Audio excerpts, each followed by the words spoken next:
जय श्री कृष्णा। ओम नमः शिवाय।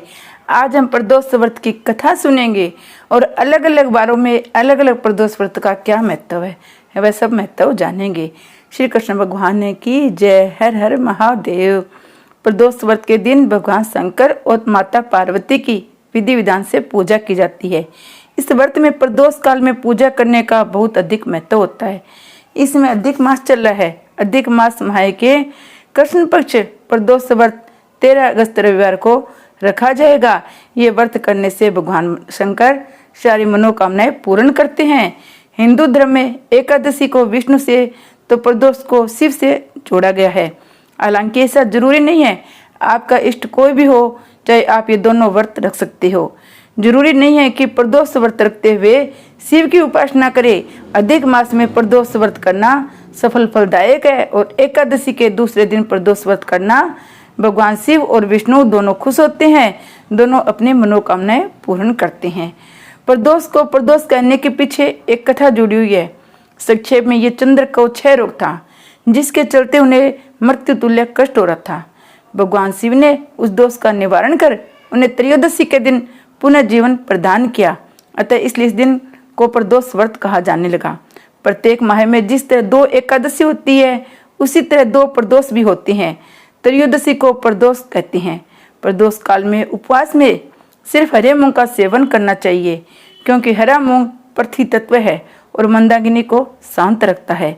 प्रदोष व्रत करने के फल हरे महीने की दोनों पक्षों की त्रयोदशी तिथि को प्रदोष व्रत रखना चाहिए। अलग अलग दिन पड़ने वाले प्रदोष की महिमा अलग अलग होती है। सोमवार को प्रदोष, मंगलवार को आने वाला प्रदोष, अन्य वारों को आने वाला प्रदोष, सभी का महत्व अलग अलग और है। व्रत रखने से जीवन में सुख शांति लंबी आयु प्राप्त होती है। रवि प्रदोष का संबंध सीधा सूर्य से होता है, अतः चंद्रमा के सूर्य भी आपके जीवन में सक्रिय रखता है। ये सूर्य से संबंधित होने के कारण नाम, यश और सम्मान भी दिलाता है।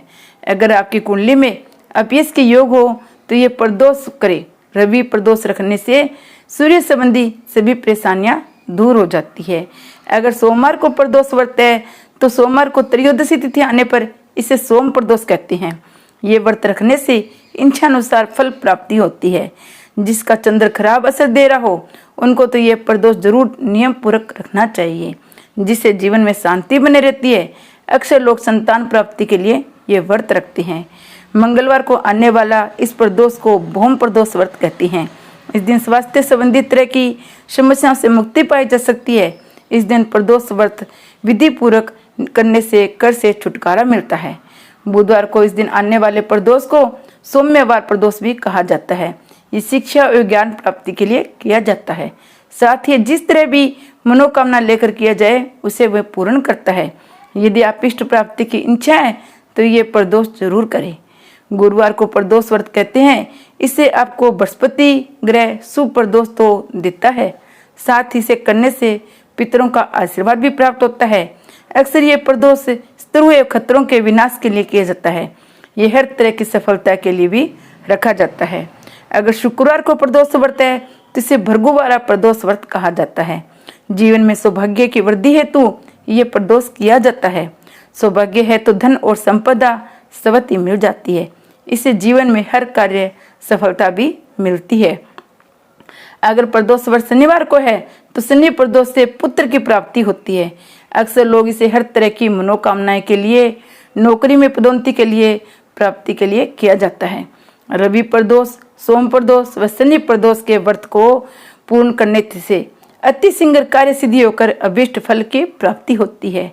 सर्व कार्य सिद्धि हेतु शास्त्रों में कहा गया है, यदि कोई भी 11 अथवा 1 वर्ष के समस्त त्रयोदशी के व्रत करता है, उसकी समस्त मनोकामनाएं अवश्य और शीघ्रता से पूर्ण होती है। प्रदोष व्रत रखने से आपका चंद्र ठीक होता है, अर्थात शरीर में चंद्र तत्व से सुधार होता है। माना जाता है चंद्र के सुधार होने से शुक्र भी सुधरता है, शुक्र के सुधरने से बुध सुधरता है, मानसिक बेचैनी खत्म होती है, सभी मनोकामनाएं पूर्ण होती है। भगवान शंकर और शिव विष्णु भगवान सभी प्रसन्न होते हैं। प्रसन्न होने से सारी मनोकामनाएं पूर्ण होती है। अब हम प्रदोष व्रत की कथा सुनेंगे। एक ग्राम में अति दीन ब्राह्मण निवास करता था। उसकी साध्वी स्त्री प्रदोष व्रत किया करती थी। उसे एक ही पुत्र रतन था। एक समय की बात है, वह पुत्र गंगा स्नान के लिए गया। दुर्भाग्यवश मार्ग में चोरों ने उसे घेर लिया। वे कहने लगे, हम तुम्हें मारेंगे नहीं, तुम अपने पिता के गुप्त धन के बारे में मुझे बता दो कि आपके पिता का धन कहाँ है। बालक दीन भाव से कहने लगा कि हे बंधुओं, हम अत्यंत दुखी दीन हैं, हम गरीब हैं, हमारे पास धन कहाँ है। तब चोरों ने कहा, तेरी इस पोटली में क्या बंधा हुआ है। बालक ने निसंकोच होकर कहा, मेरी माँ ने मेरे लिए रोटियां दी है, वो रोटियां इस पोटली में हैं।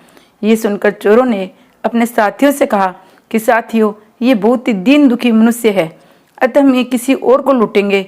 इतना कहकर चोरों ने उस बालक को जाने दिया। बालक वहां से चलते हुए एक नगर में पहुंचा। नगर के पास एक बरगद का पेड़ था। वह उसी पेड़ के नीचे बालक छाया देख के सो गया।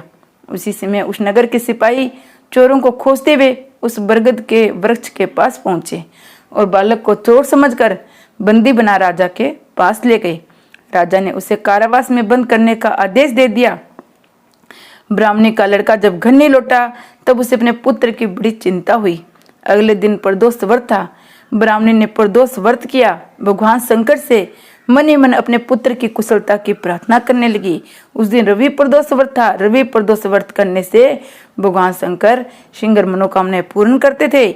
भगवान शंकर ने उस ब्राह्मणी की प्रार्थना स्वीकार कर ली।